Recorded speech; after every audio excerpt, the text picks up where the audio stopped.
Assalamualaikum warahmatullahi wabarakatuh.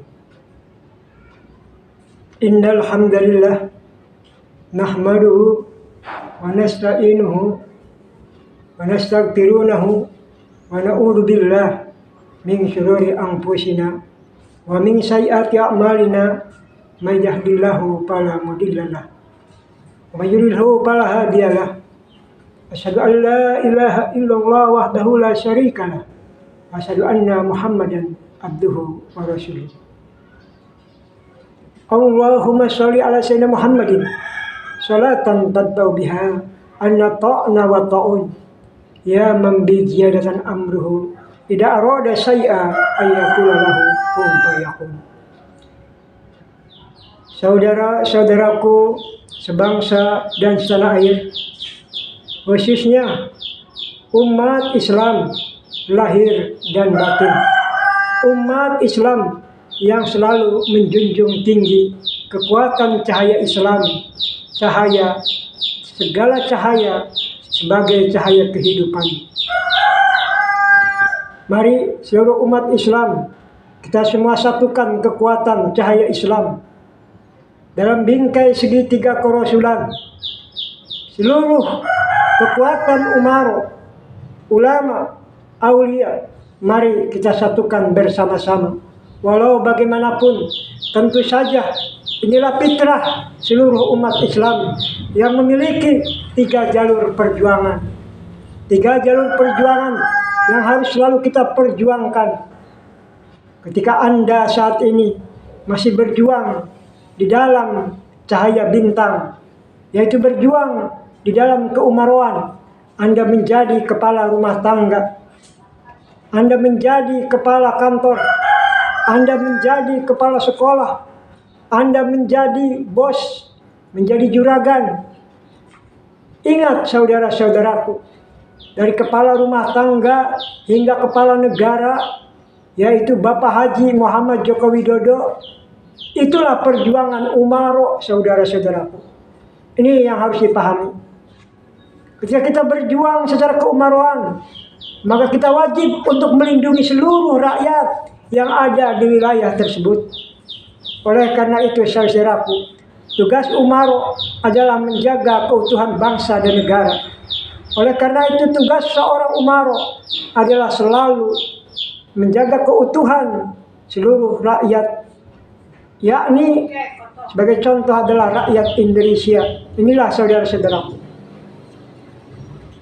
Tatkala Anda berjuang di jalur bintang, itulah saudara-saudaraku level yang terbawah, level ketiga.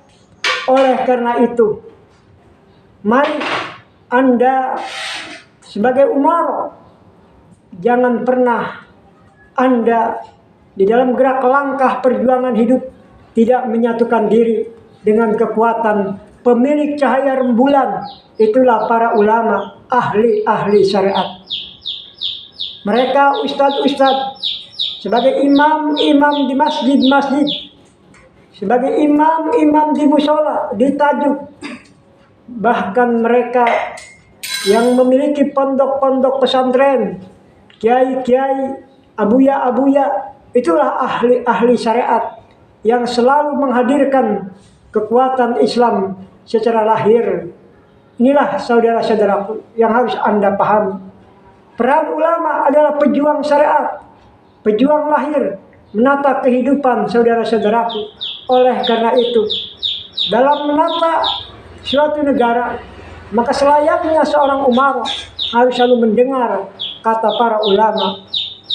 Dan jangan pernah saudara-saudaraku, justru sebaliknya, ulama di bawah ketek umaro. Inilah yang harus kita luruskan bersama-sama. Dan ketika Anda berjuang secara keulamaan, jangan pernah Anda melupakan, wahai ulama, bahwa sesungguhnya masih ada satu kekuatan Islam. Itulah kekuatan aulia. Itulah kekuatan dari sesepuh-sesepuh, dari kokolot-kokolot, dari eyang-eyang, dari embah-embah. Kalau bahasa Arabnya adalah syekh-syekh, saudara-saudara. itulah kekuatan ma'rifatullah, yang tentu saja itulah kekuatan batin, saudara-saudara. Mereka memiliki cahaya bagaikan sang surya matahari sebagai kekuatan Islam level pertama, saudara-saudara.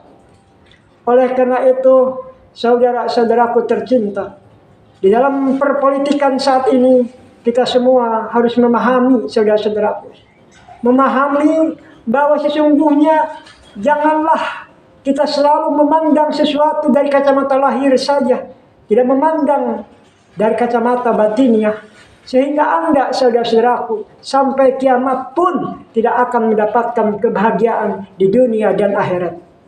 Kita semua adalah umat baginda Rasulullah Muhammad SAW. Kita adalah manusia-manusia biasa, bukan manusia luar biasa seperti beliau. Beliau memiliki cahaya Islam, saudara-saudaraku. Tetapi kita sebagai umatnya, beliau telah bagi cahaya tersebut. Dikala beliau mau menghembuskan napas yang terakhir, beliau panggil umatku, umatku, umatku sebanyak 3 kali, saudara. Inilah, saudara-saudaraku, hembusan terakhir napas beliau. Beliau bagi cahaya beliau pada umatnya di dalam 3 perjuangan. Oleh karena itu, ada yang berjuang sebagai umara, ada yang berjuang sebagai ulama, ada yang berjuang sebagai aulia. Ini yang wajib diketahui oleh Anda, saudara-saudara. Mari umat Islam, kita sudah memasuki tahun kemerdekaan umat Islam 1445.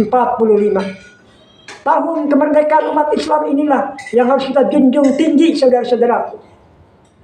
Ketika hadir 17 Agustus tahun 1945, itulah kemerdekaan negara kita, negara kesatuan Republik Indonesia.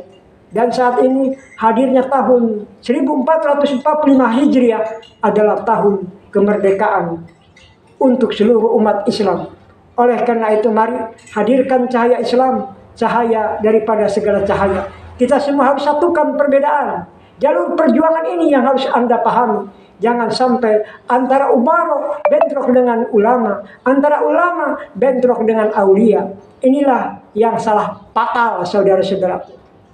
Perjuangan cahaya Islam ini harus bersama-sama.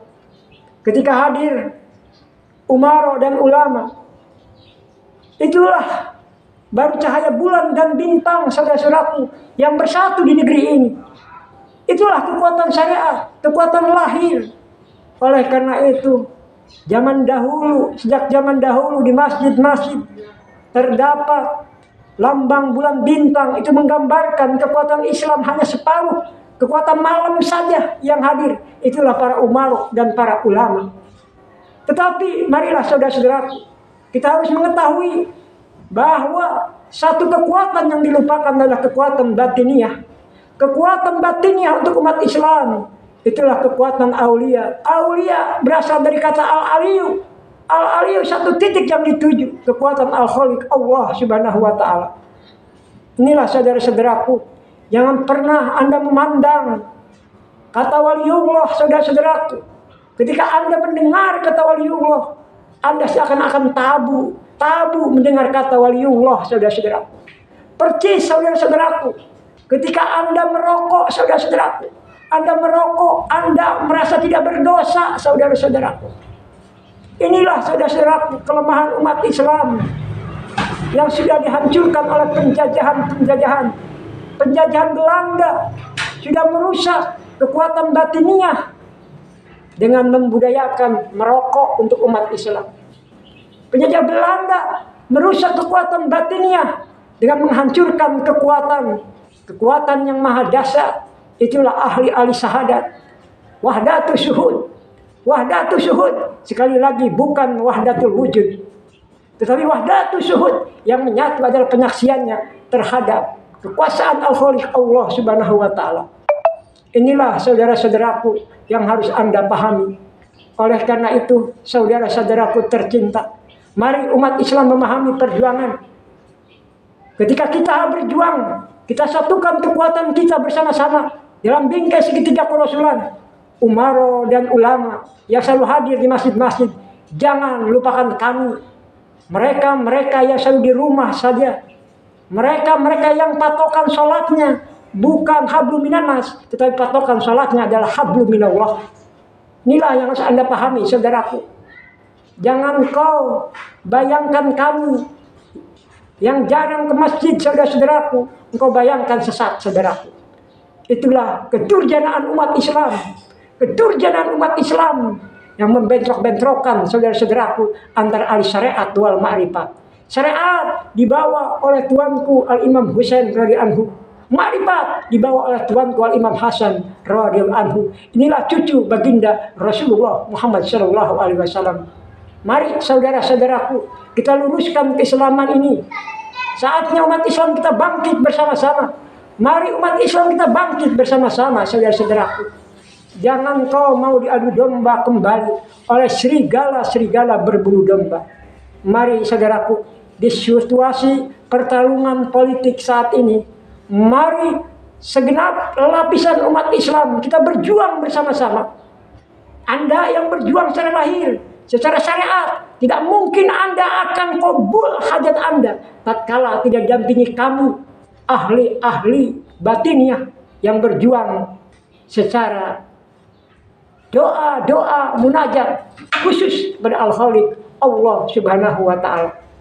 Mari saudara-saudaraku, jangan kau sombong wahai para penguasa. Walau bagaimanapun saudara-saudaraku, ketika kesombongan Anda menjauhi para ulama, menjauhi para aulia, tidak akan pernah bangsa ini besar, saudara-saudaraku. Umar dan ulama hadir. Tatkala Umar dan ulama hadir bagaikan bulan bintang, saudara-saudaraku. Ketika hadir bulan bintang tanpa matahari, tanpa siang, tanpa aulia, bagaimana nasib umat Islam? Kita saksikan bersama-sama 78 tahun Indonesia merdeka. Mana umat Islam bisa menang, saudara-saudaraku? Itulah kelemahannya, saudaraku. Karena umat Islam memandang sesuatu dengan kacamata lahir saja. Memandang sesuatu dari apa yang dibaca, yang dikaji, dari benda mati, yaitu buku kertas-kertas, saudara-saudara. Mari saudara-saudaraku, hadirkan cahaya Islam, cahaya dari segala cahaya. Umat Islam saatnya bangkit bersama-sama. Jangan pernah lengah, saudara-saudaraku. Jangan pernah gentar, saudara-saudaraku. Mari saudara-saudaraku, di tahun 1445 Hijriah ini, kita semua menuju satu titik kemenangan, saudara-saudaraku. Menangnya umat Islam, menangnya jaya Indonesia, saudara-saudaraku. Karena walau bagaimanapun, saudara-saudaraku, negara ini didirikan oleh pahlawan-pahlawan kemerdekaan dan nasional. Yang mayoritas adalah umat Islam. Yang paling banyak adalah umat Islam. Dan penghuni negara kesatuan Republik Indonesia ini, penduduk terbesar adalah umat Islam, saudara-saudaraku. Oleh karena itu, apabila yang besar, saudara-saudaraku, kalah, saudara-saudaraku, tidak memancar cahayanya, sampai kiamat pun negeri ini, saudara-saudaraku, tidak akan pernah jaya dan makmur. Omong kosong, saudara-saudaraku, omong doang, saudaraku.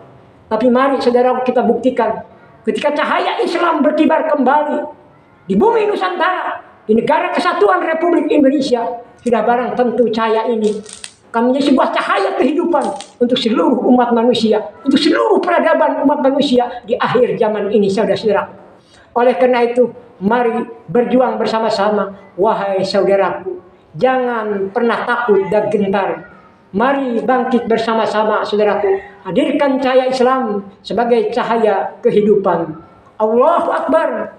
Allahu Akbar, Allahu Akbar, Allahu Akbar, Allahu Akbar, Allahu Akbar. Ahadun ahad.